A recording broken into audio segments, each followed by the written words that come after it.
বিয়েতে ডিজে গান বাজনা চাড়া মানে ছাড়া বিয়েটাই জাইজ হয় না।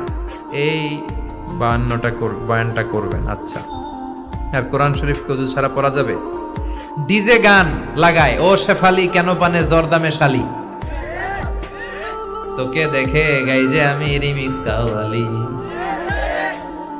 এটা এখন অবশ্য শুনি না আমি, আর 2 বছর আগে আমি সব সময় শুক্রবারে কোথাও গেলে জুমাবারে খালি এটা বাজে। আমি বললাম কি রে শেফালিটাকে?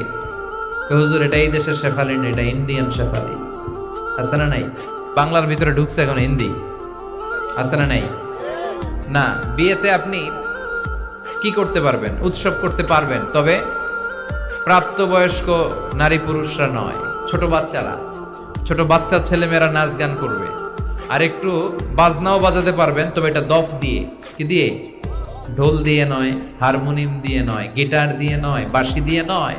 বিশ্বনবী বলেছেন আলিনু আন-নিকাহা বিদ্দুফুফ, দফ বাজিয়ে ব্যান্ড পার্টি করে, দফের ব্যান্ড পার্টি করে বিয়ের ঘোষণা দাও, যাতে মানুষ বুঝে। ইসলামিক নিত্য নতুন ভিডিও পেতে চ্যানেলটা সাবস্ক্রাইব করে সকল বন্ধুরা পাশে থাকবেন। আপনারা সবাই সুস্থ থাকবেন এবং ভালো থাকবেন, আমাদের সাথেই থাকবেন।